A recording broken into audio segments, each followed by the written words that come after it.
I have multiple computers here, so I have to reach over one to get to the other. Okay, welcome Maggie and Mike, and thank you, Allison. I'm David Lawton. I am identified as David L on, is that my noise? I think it is. It's yours. I don't like that. I'm looking for the source of the noise. I'm not dragging anything. Well, I'll try again. Can everyone hear me clearly? Mm-hmm. Yeah. Yep. Okay. So I'm identified as David L on the website. And during the pandemic, beginning in March 2020, when we recognized it, I have chosen almost all the films for our online series. We show at least 12 movies a month, 31 in October for our annual Horror Fest.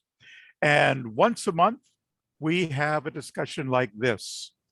And I'm always looking for something special and unusual for our online discussion.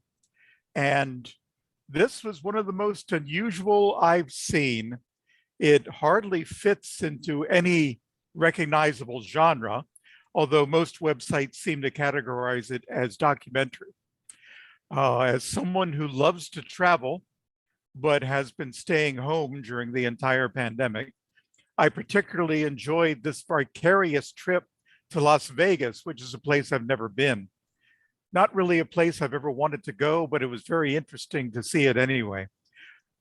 This film also impresses me as the first one on our schedule that was at least as much fun to make as it was to watch. Am I on target with that, Mike? 100%. I mean, I hope to make lots of these types of films because I just can't get enough of the lifestyle, right? So this is one of 3 films that, or feature-length films that I released in 2021. And one of the other ones, I hosted a big 300-person costume party and allowed people to do live interviews and invited people from the performance industry sector to talk about the pandemic, and everybody got together and performed for one another, and we danced and sung and played all night, and it was just so exciting. That other film's called Coalesce. So this, in stark contrast to that, is really just me going out there alone, packing a bag and hitting the road. And it's something that's very familiar to me. I spent nearly 7 years of my life solo traveling. So I had the training going into the film. The opening scene, is that your home? Where you're sitting in front of the camera saying, I need an adventure. It is. Yeah. And it's a long hallway. Yeah, let's see here. That'd be this hallway right here. There it is. The famous hallway. That's right.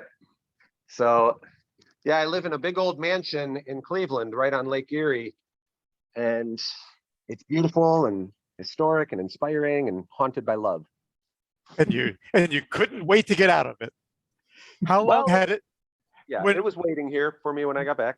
When you filmed that scene, how long had it been since you'd had an adventure? Like that? Too long. Well, just, a good adventure. Everybody had their own unique pandemic story, and so did I. Right in the very beginning of March 2020, I met a girl and fell in love, and she moved in like the next day, and then the pandemic hit like a day later, and then we just stayed in the house for 6 months, and it was wonderful.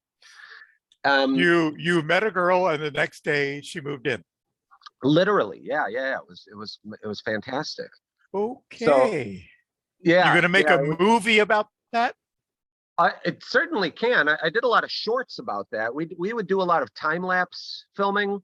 So we'd do a lot of time-lapse sunsets and time-lapse with the water, and we did time-lapse lightning. And I made a series of shorts together with her because that's all we would do. Nothing was really open. So we would just go on long walks and, you know, just kind of be together. It was really wonderful. So Wow. as far as an adventure goes, though, like I did start a new script yesterday, and it is about the building of the largest roller coaster in the world and living right like within feet of the construction of that ride, and all of the energy and the anxiety and the tension and the buildup and the excitement that went into this. I can't wait to make that movie because it'll be filmed. I'm going to use some of the same types of filming elements that we're going to see in Escape 360. But I've been really racking my brain now for several years thinking, what is the right type of film that could be made and experienced inside of virtual reality as well as traditional cinema, but also filmed simultaneously for VR viewing. And I think I found it.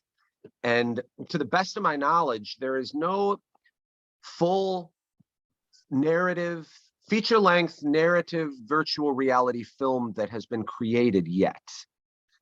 There's a lot of virtual reality experiences and games and shorts and all kinds of challenges and walk through haunted houses, all kinds of stuff like that. But I want to make a film. And this will be perfect because there'll be roller coaster riding and drone shots going through the rides and riding on skateboards and living on an island like it. It's the type of space that is absolutely conducive to looking in any direction at any time, and it's interesting. Wow, if you can't get to the International Space Station, this is the close second. Exactly. That is a fantastic another what a set, right? Outer space and in the space station. That's awesome. They're building this huge roller coaster in your neighborhood, just walking distance from your house. In the year 1999, I lived at a place called Cedar Point Amusement Park. Oh, I've heard of that. Yes. Yeah, I've never missed a year going there in my whole life. So it as a child, it became an indelible part of my memories. And then like I went there with a friend one day, and I don't know, I was probably in my early 20s, and then I got a job on the spot and moved in that night with nothing, just the clothes on my back. So it turns out that the following year in 2000, they were building a ride that nobody had ever seen the likes of this thing. It was called the Millennium Force. So Cedar Point already had the largest ride in the world and the #1 rated roller coaster, and it was ranked the #1 park in the world. I mean, if you've never heard of Cedar Point, it's worth looking up. It is literally like a magical island of thrill rides. So like, and the beach is beautiful. It's a mile-long white sand beach that they turn over every night, and you can walk out to your heart's content in the water, and it just gets 5 feet deep after you're 5,000 yards out. I mean, it's a really, really magical type of place. So this ride was going to be so big, it was like the great equalizer, and nobody, young, old, anybody had ever even considered anything like this. It's kind of like I'm comparing it to the difference between going to the moon and going to Mars. So you still have to go through going up a lift hill and doing a ride, but this was so different.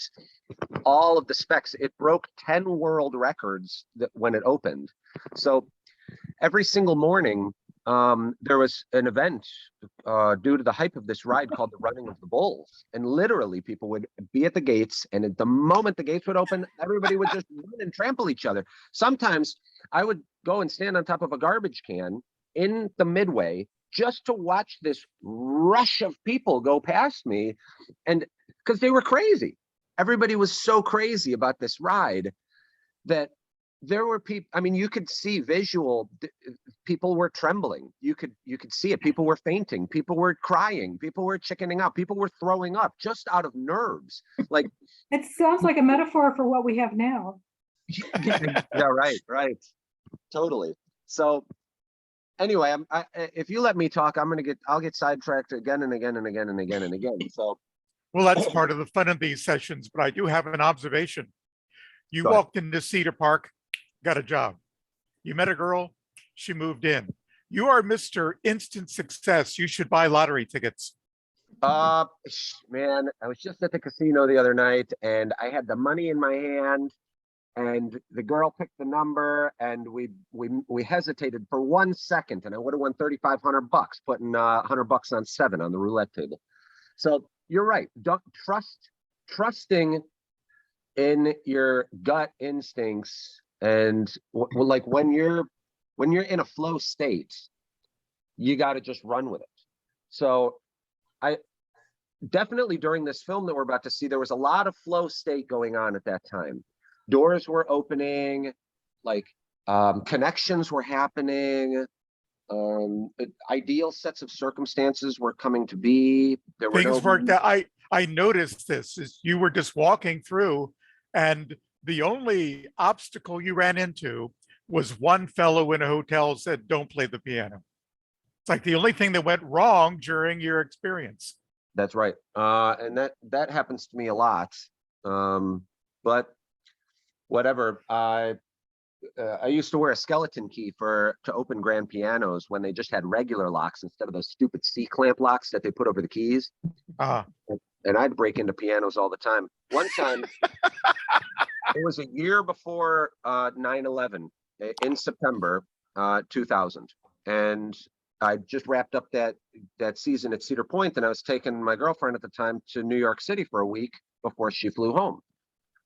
So we go into the World Trade Tower, and there's a piano up in there, and it was locked. Like it had a little gold lock over the key. Fortunately, I had a screwdriver with me, so I just unscrewed the screws from the lock and just took the whole lock off and played that piano. The World Trade Tower was such a beautiful building. Well, both of them. The one had all the flags of all the countries, and the other one was like connected to a Marriott hotel, and that's actually where the piano was. It was kind of in the space between the tower and the hotel. So, and it was beautiful. It was set up, isolated on like a marble floor with like a gold banister and glass, and the acoustics were so wonderful. And I'll tell you, when those buildings came down, that's one of the literally, and strangely enough, one of the first things I thought about was that piano. And on top of everything else, all the horror and shock and awe and lives lost and everything and the madness, because I spent a lot of time in New York City, and like, I just wondered if anybody ever thought about that thing too, and it just as another loss and like another thing that was destroyed. Okay, I will redirect your attention to the movie again. By the way, you said a couple times the one we're about to watch. No, we've already watched it. Now we're discussing it. Oh, okay. Well, I've watched it too. Do I take it that everything that happened in Escape 360 happened before the pandemic? That is exactly correct. Yes. Even though the thing about the footage, I was collecting it, but since the resolution on the footage is 5.7K, which is pretty high resolution, which makes for fantastic reframing. So every single moment of that film was shot using this camera right here. I did want to see the camera. This tiny little camera is how I shot that entire film. So, and if you'll see in the film, a lot of times, this is how I live. This is around my neck. When I wake up, I go to sleep with it on, I wake up and just be ready to shoot.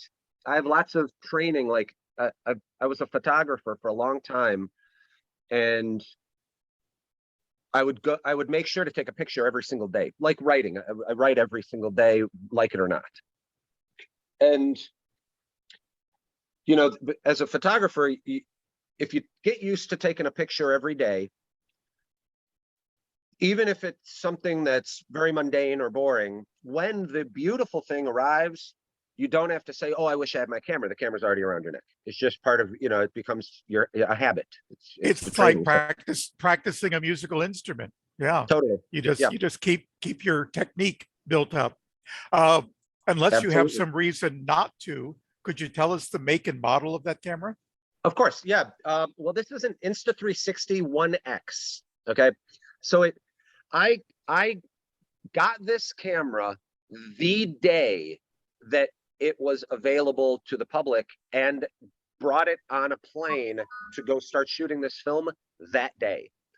That sometimes it's like that film and the whole adventure and the trip would not have happened if it wasn't for my excitement about this camera. I mean, this was the impetus. So I love this thing. I mean, it like one time it was throughout the whole film, your enthusiasm for it is palpable. Really, I mean, because it's so simple, and this is all I need. The only equipment used to shoot that film is this stick and this camera. And I mean, then there's this device, which when attached to the stick, allows it to be a tripod of sorts. So I can stand it up. It's not super stable when this stick is extended all the way out. And then this device also acts as a rotating stick. So you can spin the camera around, and then the algorithm inside the camera makes the stick completely disappear. So it looks like a drone is flying around me. They call it bullet time. And I mean, I've shot, but there's no question in my mind that I've shot more bullet time video than anybody in the world. There's no doubt. I've shot thousands of them, and I released a 50-part series called Poetry in Motion with all original poetry, piano, and bullet time stuff. It's on my Instagram. And again, that's like coming across a new technique like this was so inspiring that it gave me the reason. It is the reason to go to these places and do these things and write these poems and organize these thoughts and capture these videos, when it's like discovering a new color or something. It's just you can't stop looking at it, you know. Do you feel like you got a lot of surprises when, like with your film, since that your eyes aren't always right in front of it, and then do you go back and look at the film, or okay, so more looking at it in real time? I mean, that's one thing I miss about photography, like that surprise of being in the dark room and then that sharing of it with other people. And so this is like, but I mean, you're in the moment, and yet you still are able to get you know, other things that maybe you weren't aware that was on your film. You couldn't be more right. So you would love this as an artist yourself.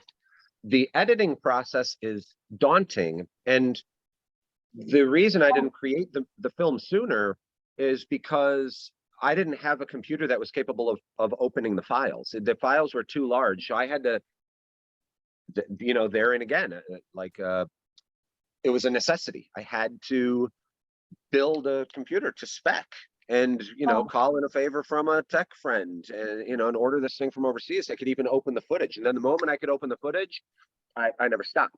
So it took months, a couple of months of editing this and learning the process. When you capture footage in 360, it's looking at everything. So the process of creating the film was entirely done in post. I mean, I call it post directing. Like, I directed the film after, because you can point the camera in any space. Like, imagine if this camera is sitting on your desk, right in front of you, then, and we're having a conversation across that desk. I could point the camera with one piece of footage. I could point it looking at you listening to me, or at me talking, or over at somebody else, or panning it back and forth, or capturing you looking and me talking at the same time and then cut scenes. Or I could do an overhead perspective view of us looking at each other. It's like the possibilities are like almost endless. So I'd take one scene and be able to get several different angles for a montage or just whatever. So it was extremely surprising to watch these things in post, although I did go into it with that thought. I mean, I as an artist, I know what I'm looking for. So I'm gravitating towards these particular things, and Las Vegas is chock full of unique art and beauty and symmetry is the number one thing to look for with this type of creative process. Yeah, because sometimes it looked like cells dividing to me. Yeah, absolutely. Yeah. So a lot of times the camera, it was brand new, so it would have malfunctions. I keep getting these prompts that would say insufficient speed. I still don't know what that means 3 years later, but it still happens to me. So the battery would die like regularly. It would overheat. One battery expanded and I couldn't get it out. I had to like drill into it in order to get this thing out. So like there were a lot of things. Fortunately, I met with the company that released the camera on the trip at a convention, and they gave me some new batteries, which was convenient. Oh, great. Yeah, but it's super light. I always mean to tuck it in, but just forget, because it's a real run and gun type of shooting style that I had to make this, and just in general, because it doesn't feel like, it's not like you're holding a phone up and filming things. It's just, people don't know what this is. They really don't. And they don't know if it's a microphone or a bomb detector or like some kind of wand or like. Well, that gets to a couple of questions that I had about your experience walking around holding this thing. Did you run into any problems walking around the airport with it? Yeah, I run into problems everywhere I go all the time. So I had several security people both approach me and ask me to stop, force me to stop, threaten to take the footage. Okay, so for that club scene with inside of, it's called Club Omnia, and I really like that part of the film. I'm really happy to have captured that footage, but it was extraordinarily complicated to get this camera into there. So I knew I'd already tried once to get my equipment in, which is simple. And this is a carbon graphite stick, so it doesn't even go off in a metal detector, so I can bring it into all kinds of concerts and things like that. This one, no, it has too many metal components. But so I knew they were going to take this because they're very particular. They wand you at this club, that they pat you down. They do not want anybody bringing anything in at all. Phones, fine, but this, they don't know what it is. That's the thing. If they don't know what it is, it's not coming in the club, period. So I had to do this, and they make you put your phone in your hand.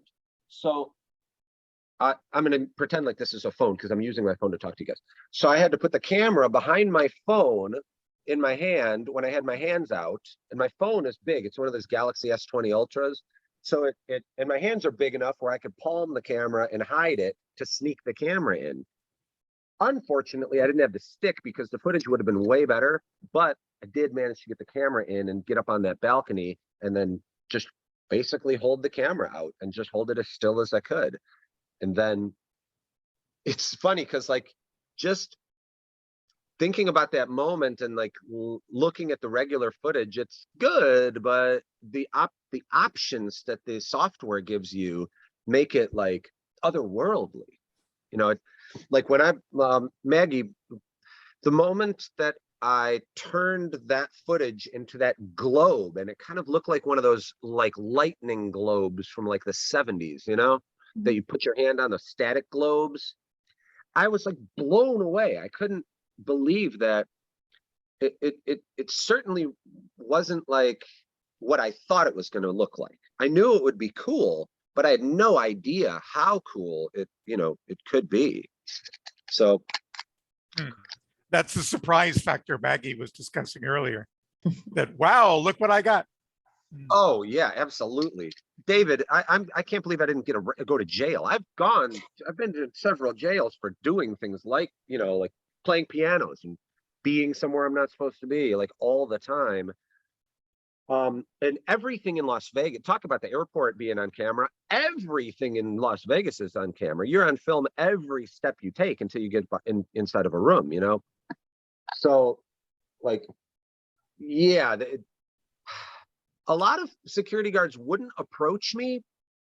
They would just keep a distance and keep an eye on me because they knew I'm not doing anything wrong. And they don't want to spoil anything. And if they don't know what you're doing, they wouldn't know what I'm doing. So they're like, there were a lot of confused faces out there, like what? And some people would ask, and some people then would, but usually that's why I try to go quick, run and gun, like take this out, put this, screw it on, take it out, and it's recording, walking around, moving around, and then like done, away, camera, gone, pocket, done. So real quick about stuff. I want to make sure I'm clear about how this camera works.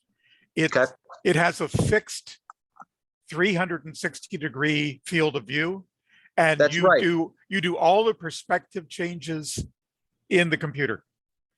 Absolutely. They've been optimizing the camera for the app. Okay, so there is a great mobile app for Insta360. And this just has this little screen. This is the record button, this is the power button, and you can go through the menu. And usually I have a piece of black tape over this light. So it at concerts and things like darkened environments like clubs or whatever, then it's not too obtrusive or invasive, because on the back side there's no light whatsoever. And on the front side, it's just got this little screen, and that's not very bright, but this certainly is. Mm-hmm. So I don't, if the moment people, you don't want to call attention to it, because when they look at the camera, it spoils the footage, so. Yeah. Okay, I have a couple of specific questions about things in the film. On the balcony of the Cosmopolitan, you look out, you smile and say, "I think I found it." Yep. What did you find? I'm wondering what you're referring to. It's not entirely clear to me. The Cosmopolitan, I had been there on occasion, but I'd never stayed there. And my friend, I have a friend who lives in Las Vegas. He's from Cleveland, and he is like a VIP host at lots of clubs and things like that. So he has players cards for every single casino and access to every parking garage. And he was an instrumental figure in getting me access to lots of spaces and lots of comps and things like that. So the night I arrived, he met me at the airport with his car. His muffler was busted. His car's in the film, and he's actually in the film too. And I'm going to tell you a quick story because it's quite poignant. But he got me a comped room on the third to the top floor of the Cosmopolitan, the suite that normally would be, I don't know, $700-800 a night, and he just got it for me for nothing. It was just a comp, and that was a fantastic way to arrive in that city, be treated with, like a VIP, and check into this suite and just feel that, that breath of fresh air. It was raining in Cleveland at the airport. It was cold. You get to Vegas, it's warm, it's fresh, the wind is blowing, the sounds are going. And I was, thinking that in the film, it's like there's not a lot of words in the film. Right. It's pretty sparse. Same with the music choice. I tried to choose music that it was more just acoustic sounds. I didn't really want a lot of words except for the Chasing the Light song. Did you write the music? No. I'm trying to think if I wrote any of the music in the film. I do write a lot of music, but I didn't write any of the music in that film. In both of the other films that I released this year, I did write a portion of the music and played piano in one of the films and everything. So I find it curious that there are no, there are no end credits. I actually wanted to see, what was the music? Okay, so these days it's absolutely fantastic that the ability to have access to royalty-free music has been democratized. So one of the platforms that I use and enjoy is called Soundstripe. Okay, so for $100 a year, I have access to a library of thousands and thousands of songs that are the search like function is fantastic. So you can search by genre, or you can search by tempo, or you can search by key, or you can search by anything. So I probably went through maybe somewhere between 500 and 1,000 different songs at least, and would just file them away. So if I thought it had any relevance to any of the type of mood that I was creating, or the footage itself was creating or demanding, then pop it in a folder, and then, you know, just it was the best money I ever spent. At that time, I didn't even sign up for a year. It was $20 for a month, and I got all the music I needed in that month. I was just, you know, hitting it pretty hard every day, listening, you know, just scouring through the database. And Soundstripe is not the only one. There's a couple of them out there. I remember making a film. I made a film called Spin Me. It was done in 2016 with the first 360 camera I got. It was about an hour. It was 58 minutes long.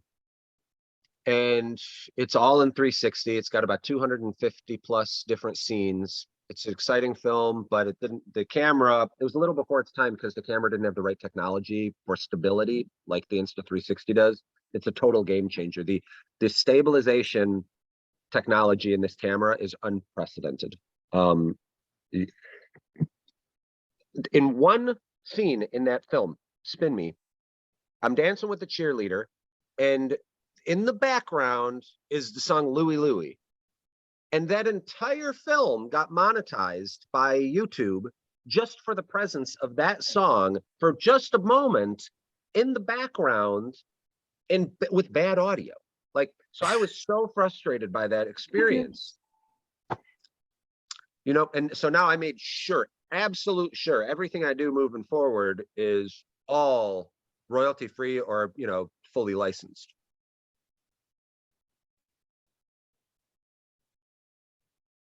Cool. Okay, getting back to your adventure at the filmmakers convention that you went into. Oh, yeah, Did you CinemaCon. did you see any technology, any new technology that you want to incorporate into your next production? No. Or are you still just in your love affair with your 360 camera?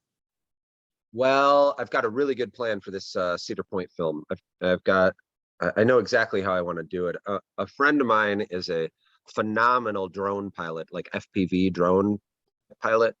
So the footage of flying around the coasters and getting cool footage of like skateboarding through the park at night and coming like flying through like windows to go like there'll be a scene in it with like some piano playing for some apparitions in this old dance hall that's like 150 130 years old. So like that. And then I've got another friend who's I would like to be my cinematographer moving forward. And I'm not going to be acting in the film at all. I just want to write and produce it. So let's see. Technology that I found at that convention, no, the most of the stuff there was like for theaters. So there were a lot of projectors, and there were a lot of different seats and different like 4D motion things, and that was CinemaCon. The other convention, the NAB show, is National Association of Broadcasters. So at that convention, I did. There were some pretty cool technologies there. There were these stackable cubes that were just had projectors that project inside of them that projected out, that were really, really cool. But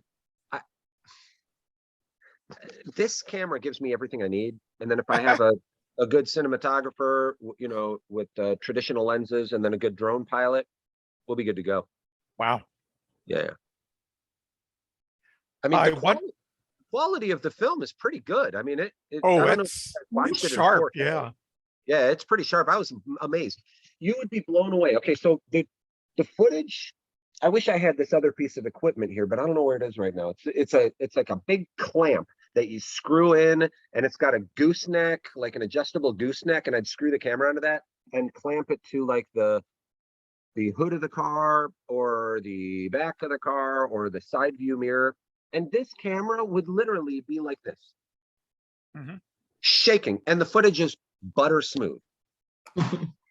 butter smooth. And, you know, like, and the camera's all over the place. Like, I'm like, why am I even bothering doing this? There's no way that footage is going to come out, you know? But lo and behold, it's perfect. It's like amazing. I used to sell cameras back in the era of film. And so this is really an amazing, you know, new world of photography. $400 for this. I may have to get one. Absolutely. It was a total game changer for me. And they're just getting better too. Like, they've released the next model for this. They still do upgrades. I mean, software updates for this camera, but they now have the 1X2 model, which has the exact same specs. So I didn't see any reason to buy it. It has a viewing screen on it and like does some other things, but it's still 5.7K, you know, max 100 frame per second. So when you were editing the files, basically you changed the perspective to, you know, make the frame look at whatever you wanted to look at, and you would have added the kaleidoscopic effects. They're not in camera, right? That you know they're in camera. That's all in camera. That's all Whoa. footage. There. I didn't add any effects to that film at all. I barely even added any coloring in post. Like, that is all raw footage. You just shape it and that's it. Wow. That's right. But I definitely have to get one of these. As somebody who sells cameras and as a, you know, as that was back in the era of black and white film. Okay, so not even referencing that. We all know it's never the camera. You can I've had lots of friends and people, colleagues that buy the best camera they can afford. It doesn't make them a better photographer. You know, it's all about the approach, you know, and understanding that and knowing what you're looking for and then being able to shape that. So the kaleidoscopic effects are not accidental. I know that I can turn a hallway full of movie posters and advertisements on it into a kaleidoscope as I walk down it, if I have the camera at a certain distance from the posters, from me, like it.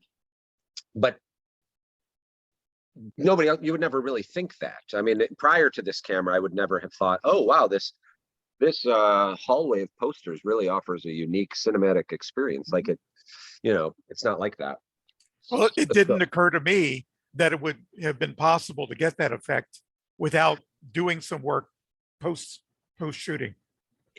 Yes, you do have to do work post shooting. That there's no question about that. But these are not special effects. It is just a perspective that 360 allows you. So it allows you anything that's about, you can focus into anything about this distance away from the camera.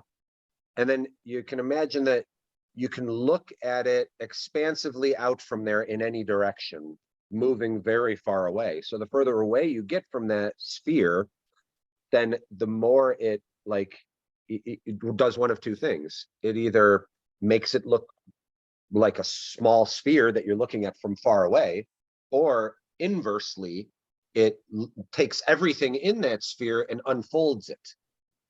So it still blows my mind too. Like it doesn't make a lot of sense. Even when you have it, when you do it all the time, like I'm still shocked by the results. They exceed my expectations for sure. Yeah, anywhere you go, you feel like you don't have to go to Alaska to feel like you're on the dome of the earth. I mean, wherever you go, that's what it feels like when you're watching a movie anyway. You're absolutely right. Absolutely right. I say that a lot. I always say the top of the top of where you are is always where you stand. You know, the top of where you want to be is right where you are. I'm saying, I always say this and I said it wrong. I suspect that you shot a lot of video that didn't go into the final cut. Yeah. Well, I was shooting with a second camera, and essentially none of that second camera footage made it in. When the battery would die on this or something, just I was shooting with another camera too. It was then that was called the Samsung Gear 360, and I also had two Ricoh Theta 360s, but I never even took them out of the bag. The Gear, though, the footage from the Gear, it's a 2017 camera, and it's capturing in a different resolution. Even though it says it's capturing 4K, it's kind of not. And like for reframing, the Insta360 Studio, which is the software that I did phase 1 of editing in. So to get the clips and create the perspectives, all of that was done first in Insta360 Studio. Then all of those clips were exported into DaVinci Resolve and then assembled, and then the film was built from all of those clips. So it's a 2-stage process. So it took twice as long as a different type of film, but it was absolute labor of love. So the 360, the Samsung Gear 360 footage, they don't even publish like editing software for it anymore, which is very, very frustrating. And because I have lots and lots of footage, and I couldn't process it the same way in Insta360 Studio. There were all kinds of limitations and malfunctions and problems. And it was too daunting of a task to try and do in other regular like video editing programs. So I just scrapped all that. I don't even know where it is right now. You know, so yes, a lot of footage was captured that wasn't used, but the majority of the footage that I captured with the Insta360 was used. Not all, of course, but the majority, you know. Well, it's you can just pretty much walk anywhere with that camera and come up with something interesting. Well, I'm going to debate that. Like, Okay. yes and no. Like, oh, it's I watch people do this all the time. A lot of people that make these, there's more tutorials about how to use this camera than there is good footage about this camera out there on YouTube. And people are just walking around in parks and showing, hey, this is what you can do with this. This is how you use this. This is what you do. And a lot of it isn't good. There are a couple of really good 360 artists out there. But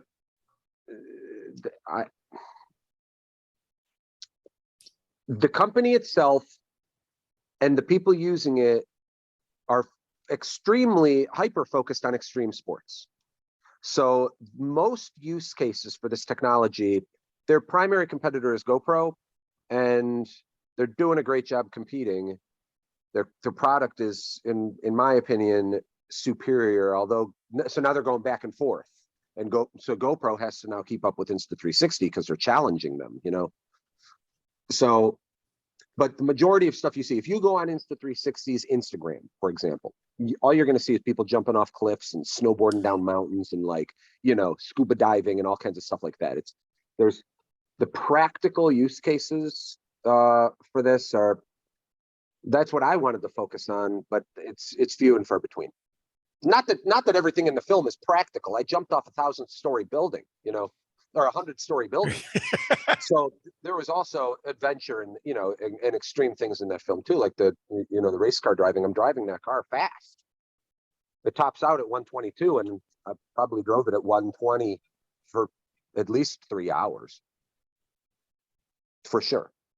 I put 2,495 miles on that car in a week, and it had a 2,500 mile limit on the Turo rental, and I brought it back Oh. with 24.95. Yeah. So they were like, "What?" They checked the mileage, and they were like, "No, what? Where did you go?" So To the Pacific. Yeah. yeah, right. To the Pacific for sure. I have another question about credits and the lack thereof. Yeah. There was a woman who joined you in California, and she Sure. even had a speaking part. You're not obliged to put a credit in for her? No, well, I mean, yeah, I am. And you're right. I should. She's fine with it. Oh, okay. I mean, is she an actress or is she just a friend? She's a friend. She's a special friend, a dear Okay. friend. She was somebody that also opened a lot of doors during the time out there. And you know, I never go to San Diego without seeing her. I wish that her and I would have captured even more footage together. Sometimes I think I'm filming and I'm not. Like, you know, you hit the button, you do all the stuff, and it just doesn't do it. Like, you get that little insufficient speed screen that comes up after like a second, or the camera just randomly would turn off, like for no reason. I have no idea why. So that's more than the footage that was captured that was not used, was footage that I thought I was recording and didn't. And you can't go back. You cannot go back and capture life in the moment, because it just feels fake. I try and do it fairly often, and it never comes out right. This film was all spontaneity. No, you can't rehearse anything. No script, no, yeah, there was no second take, not one single second take, no script, no nothing. There was nothing. Like, I think you might have said this, like, I did have a list. I'm a list maker. So Mhm. I'd make a list of things to do. And that was kind of like the daily, the script. Like, I take it you'd been to Las Vegas before and knew pretty much what you wanted to do there. sort of, I did research. I mean, you know, I did a lot of research on what I could do out there, and didn't get to everything, but did get to a lot. I really packed it all in, and I had been there before. Nothing was quite like that. That was actually shot over two. It was shot over two trips. Okay. Ah, Yeah. So there was the first trip. Well, both times I went to California though. So, and both times I rented that same car, and that was all kind of part of the plan, you know, to have that, you know, those similarities between stuff. I mean, I brought basically the same things. I just checked off a bunch of things off of the list that I didn't get to the first time, because you can only do so much. That friend of mine so you get this, okay? This is well, it is what it is. In the Venetian, which is actually, the Venetian is two hotels. It's the Venetian and the Palazzo. So in between them is a fountain, and there's those big letters that spell out love, the red love letters. Okay. So in the film, after walking through the Venetian and you know, down that long domed Sistine Chapel ceiling hallway, I come across that fountain with the love letters. And that fountain is the Sheldon Adelstein fountain for addiction treatment and recovery and whatnot. So I made a wish with the quarter that was in my pocket for my friend Nick out there, who was giving me all the comp rooms and was severely struggling with addiction at the time. When I saw his arms, which he kept covered up very well, his arms and legs, they were literally black, and I'd never seen anything like it before. I could see his tendons inside of his arms. His body was eating itself. So I made a wish to try to help him, you know, and I was helping him. When I was there, he wasn't using, and sometimes I'd go with him to like the methadone clinic and at 6 a.m. in the morning. But sadly, he's gone. I just spoke two months ago now. I spoke at his funeral. And so, and it was crazy. I hadn't thought about that moment in the film. And then I was like scouring through some media from that trip with him to bring some pictures to share with people at the funeral, you know? And then I came across that wish in that moment, and it was like, oh, wow, that now it just takes on a different type of meaning, you know, for me, because he's gone, you know? It takes on a different meaning for us viewers too. Yeah. Yeah, Now yeah, that you've told us that. yeah. Because I felt I've lost more friends than I want to admit to addiction and problems like this and suicides, and like there was hope for him. He was a spirited individual. He was the one that was on the Ferris wheel too, on the big wheel. It was me, him, and his girlfriend. Yeah, so you know, we're dancing in the Ferris wheel, and he didn't seem like the type of person that would have been struggling with a heroin addiction, you know. But I mean, not only was he struggling, it claimed his life. So it's just insane. So yeah, there's that story. Okay, well, thank you for that. Yeah. That pretty much covers all the questions I had. This has been extremely informative. You answered half my questions before I even asked them. It's been pretty amazing. So if Allison or Maggie has any other questions, please take over. Yeah, please. I don't have any. Okay. Huh? Where are you, Allison? Are you at a library? You're like part of the library organizational structure of this whole thing, right? Yes, she's a government agent. Yes. Yes, Okay. but I am just in my apartment. Okay, gotcha. We've been doing these virtual programs because the library is working on abbreviated hours. So if we have an evening program, we just do it from home. Yep. Cool. I love libraries. Love libraries. The Cleveland Public Library is fantastic. And like as an independent traveler, there is almost nothing more valuable than public libraries.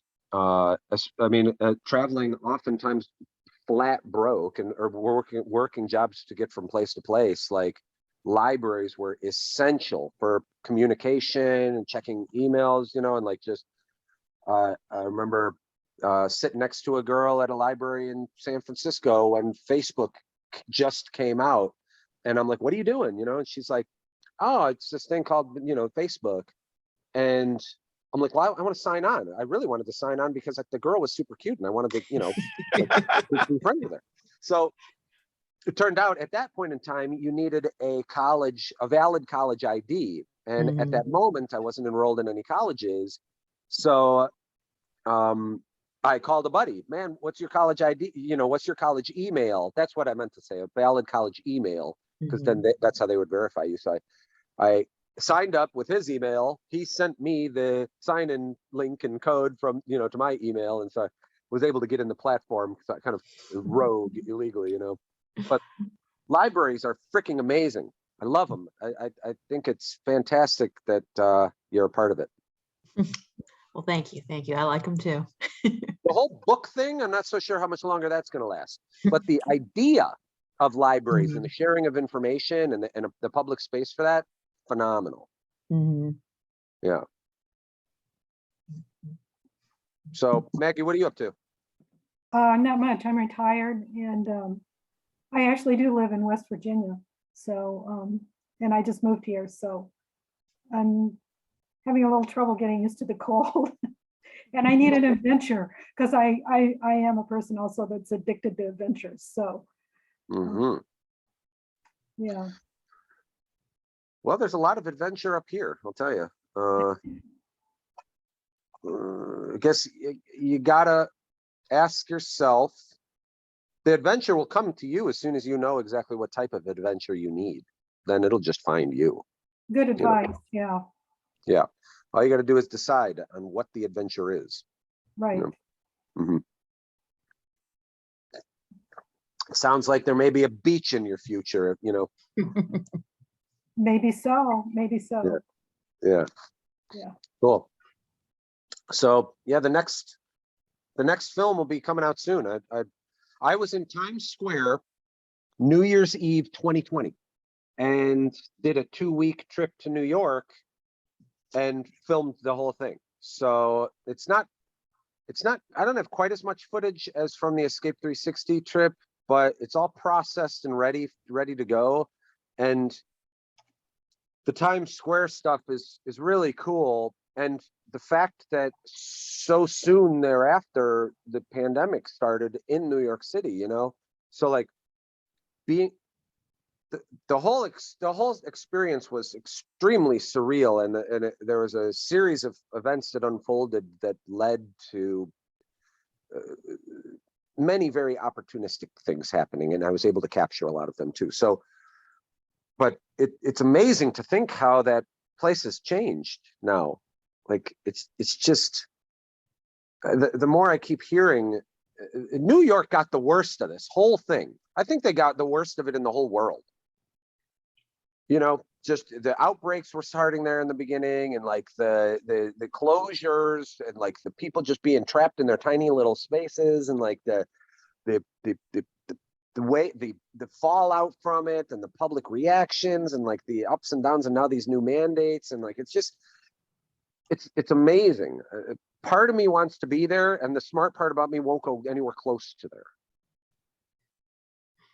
You know, I feel like you've been able to go, I mean, you said you did a lot of filming at home, you know, and did some shorts while you were at home. Do you Yep. feel like you're still able to get out there and get that connection? Because to me, a lot of this is not just, a lot of it's about connection. I mean, I really felt that in your film. thanks. Yes, you just have to make it. It's easy not to. It's always easier not to do that. So, like the other night, just so this is a film related, and it's a short story. So I'm going on a date with this girl. She's nice. I tell her we're gonna make a film together, and it's gonna be called Date Night. It's just gonna be a little short. Let's have some fun. She likes the 360 stuff, so we get all dressed up.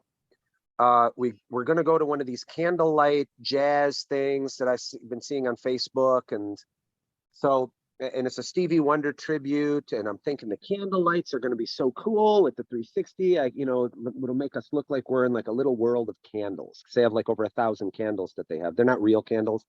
So anyway, we get all dressed up. We park the car. I'm shooting the film, right? Opening the door for her. All these things. We get to the venue, and the concert's canceled. So, So we have that on film, and it's cool because it's like just non-scripted reality. So like, well, what are we going to do now? So now it turns into a spontaneous adventure where we go to the casino, and we go to a German hall because she knows how to German dance, and she gets up on the table, she's dancing. And then we sneak into a big old auditorium and play her some Stevie Wonder songs on the piano, and then we get kicked out of there, and then we got to go. So like, That sounds better than the concert you'd planned. Yeah. I totally agree. We ended up like in this big mall, like riding escalators, like at midnight. It was so cool. Yeah. But I had to do the thing. Like the connection that you're talking about has to, it's a decision.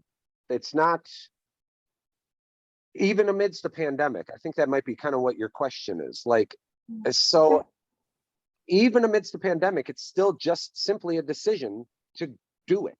You still just have to do it. Pandemic makes it a much easier, more convenient, I hate to say it, excuse not to do things. Yeah, thank you. That's a good reminder. Yeah. Yeah. You just got to do it. Just if you just decide, and then you do it. It's done. To trust that it's going to evolve. Absolutely. Yep. And I hate being a part of the problem too. And when there's so much separation going on, that's why I hosted that big event for the performance industry and made a film out of it. I think I lost some of the message because I really didn't want to make a film about the pandemic. I wanted it to be a film about resiliency. So I think I missed the story in telling it. I think I told it a little wrong, but you might like that other film. It's pretty good. Like I said, it's called Coalesce. I've seen links to it. Yeah, it's Haven't pretty haven't cool. watched it yet. Yeah, the opening several minutes are it's from Times Square, New Year's Eve 2020. So I've already used that footage in this other film, but I'm going to reframe it and repurpose it in this next film too. You know, it was just too exciting not to publish it in. I actually published that film in the very tail end of 2020. So, you know, and that brings me to another interesting thing is the democratization of being able to publish indie films. So like being able to now scour through thousands upon thousands of licensable and royalty-free music. There's a website called Film Hub, all right? And it is fantastic. That's how I've got the films out onto these sites like Tubi and like Zumo and Flex or Plex and Vimeo Pro and all of these other sites because, and you'd think like, oh gosh, this is going to take an agent and this is going to take contracts and this is going to take publishers and this is going to take marketing. It's going to take all these things. It doesn't. Film Hub is partnered with over 100 different online streaming services, and their take of commission on any streaming and ad royalties is 20%.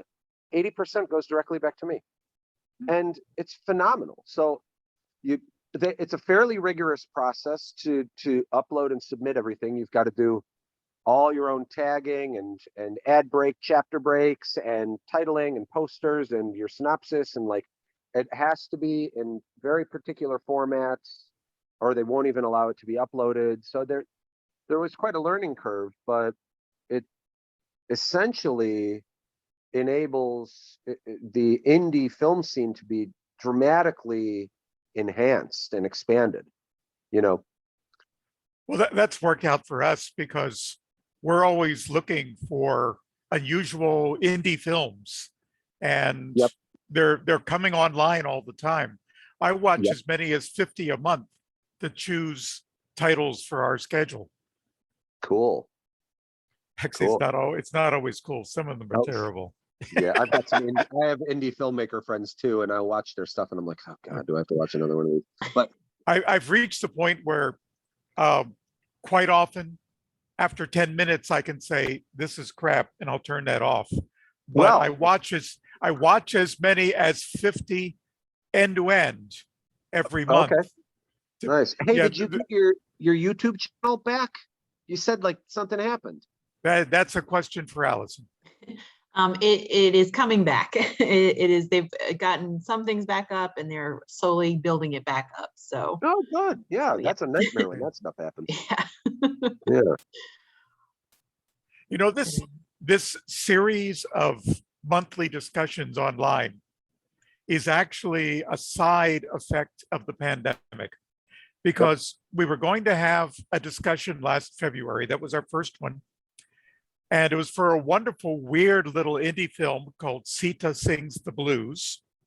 It's one person's work, much like yours, writer, director, animator, Nina Paley.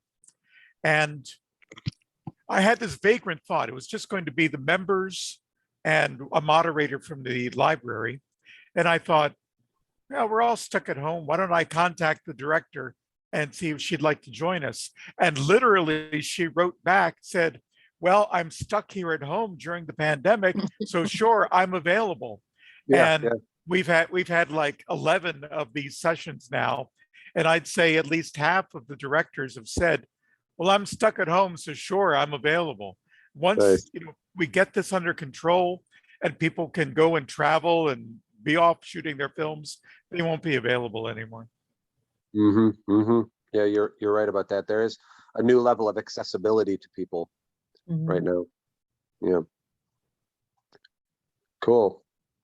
Well, this has been nice. I appreciate you all in your own ways. And certainly thank you for joining us. This has been very enlightening and very enjoyable. I love hearing you talk about your movie. Cool. Yeah, it was a joy to make it. I hope to make a lot more. You know, It's an addiction.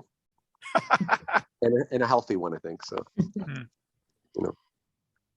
Yeah, I'm addicted in the opposite direction. I'm sitting in a room with over 1,500 movies on Blu-ray and DVD in it, and it keeps getting more and more filled. I'm gonna have to buy a new house soon to make room for more movies, and that's not a joke. I'm really gonna do it.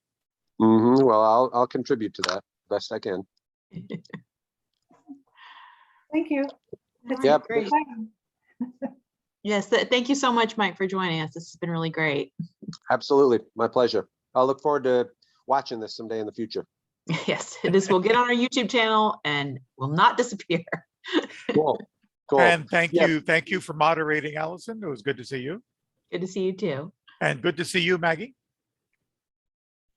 Who knows? Maybe we'll see you guys next time around. Okay. Could be. Sounds good. Cool. All right. Great. Take care, y'all. Good night. Thank you.